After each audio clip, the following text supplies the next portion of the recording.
tremendous investment and business opportunities in India. Friends, there is one thing common to most people in the audience. It has people who take investment decisions, decisions which assess risk, decisions which predict return while making investment. I want to ask you, what do you think about before investing in any country? Does the country have a vibrant democracy? Does the country have political stability? Does the country have investment and business friendly policies? Does the country have transparency in governance? Does the country have a skilled talent pool? Does the country have a large market? These are different questions you may be asking. The undisputed answer to all these questions is one, and that is India. There is an opportunity for everyone, institutional investors, manufacturers, supporters of innovations, ecosystems, and infrastructure companies.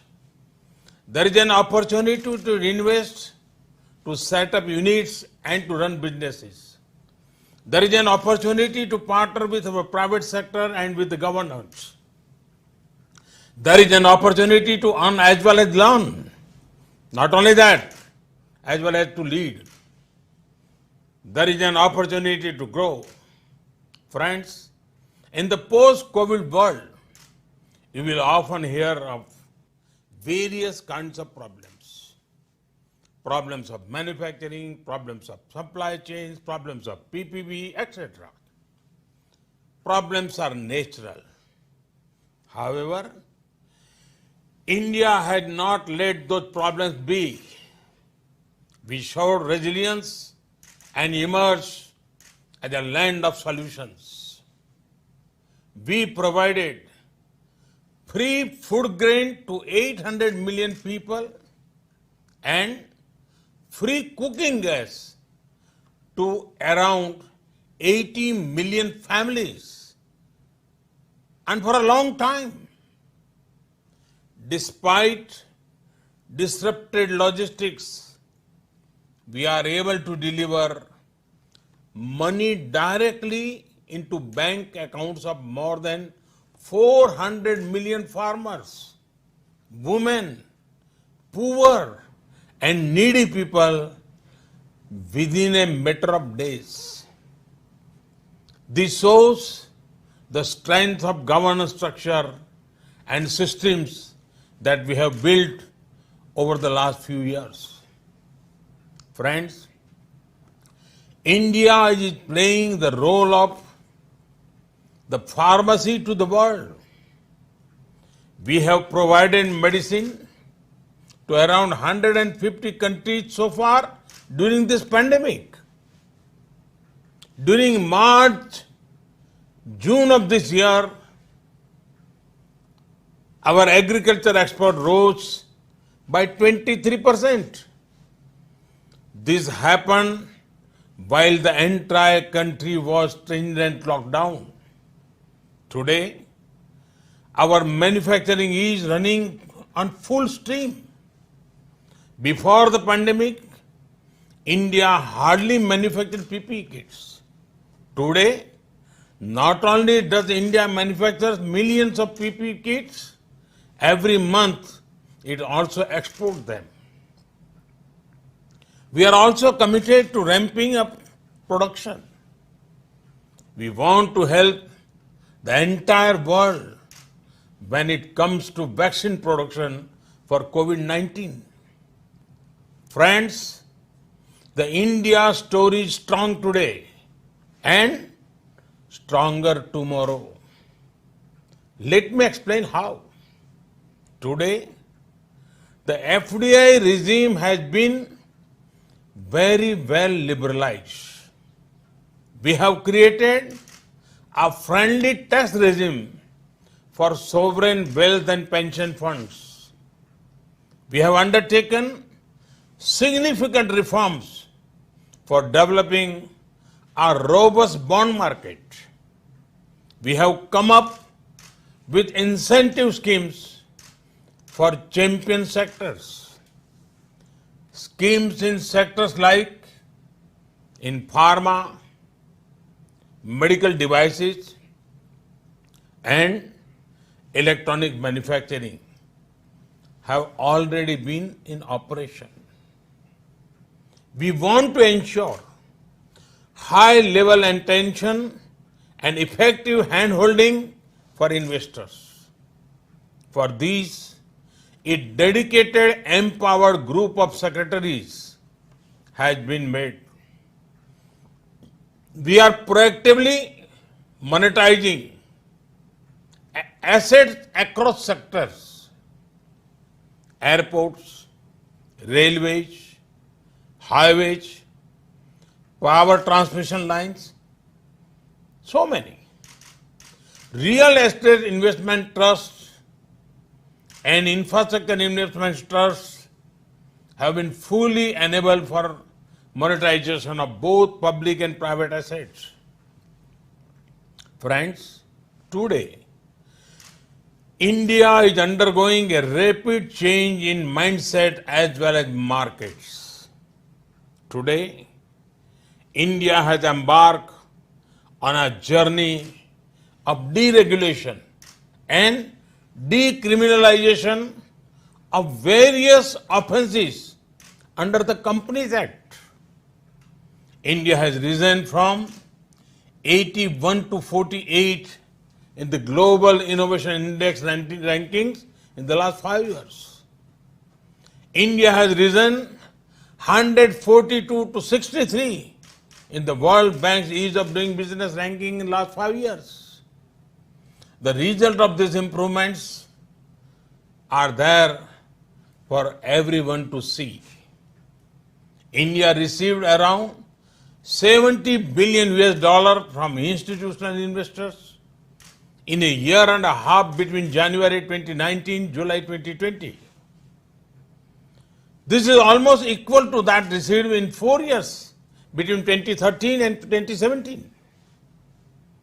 The continuing confidence of global investor community in India is seen by the fact that FDI into India went up by 20% in 2019. And this when global FDI inflows fell by 1%.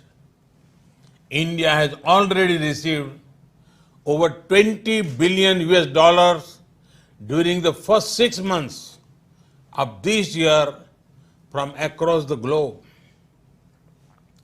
This is also the time when COVID-19 has been at peak globally. The International Financial Services Center at GIFT City is one of our major initiatives. Investors could utilize it as a preferred platform to transact globally.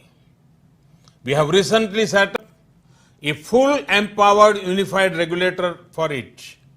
Friends, India has adopted a unique approach posed by the COVID-19 pandemic. We have given relief and stimulus package for the poor and the small businesses. But we have also used this opportunity to undertake structural reforms. These reforms ensure more productivity and prosperity. India has undertaken a trinity of reforms in the field of education, labor, and agriculture. Together, they impact almost every Indian.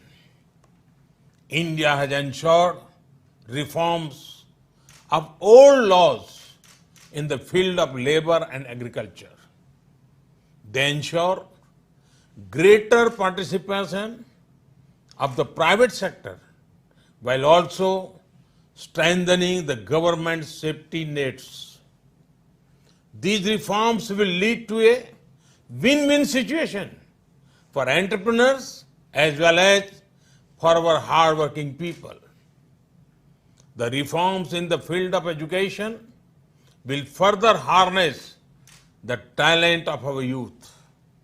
These reforms have also set the stage for more foreign universities to be able to come to India.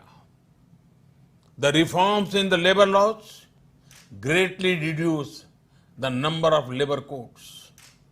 They are both employee and employer friendly and will further increase ease of doing businesses. The reforms in the field of agriculture are far-reaching. They will not only give more choice to farmers, but will boost exports. These reforms will support our efforts to build an Atmanirbhar Bharat or self-reliant India. By working towards self-reliance, we seek to contribute to global good and prosperity. Friends, if you are looking to partner in the field of education, the place to be is India. If you are looking to invest in manufacturing or services, the place to be is India. If you are looking to collaborate in the field of agriculture, the place to be is India. Friends, India-Canada bilateral ties are driven by our shared democratic values and many common interests. The trade and investment linkages between us are integral to our multifaceted relationship. Canada is the 20th largest foreign investor in India. More than 600 Canadian companies have presence in India. I am told that Canadian pension funds have pledged around $50 billion as investment in India till now. Our relationship is perhaps far stronger than what the number suggests. But that also means together we can achieve much more. Canada is home to some of the largest and most experienced infrastructure investors. Canadian pension funds were the first ones to start investing directly in India. Many of them have already discovered great opportunities in a range of areas like highways, airports, logistics, telecom, and real estate. They are looking at expanding their presence and finding new areas to invest. Mature Canadian investors who have been in India for many years now can be our best brand ambassadors. Their own experience, their plan to expand and diversify can be the most credible evidence for all of you to come here too. In addition, you have the benefit of knowing India well. After all, Canada has one of the largest Indian diaspora in the world. There would be no barriers for you here. You would find yourself as welcome here as in your own country. Thank you for inviting me to address this event.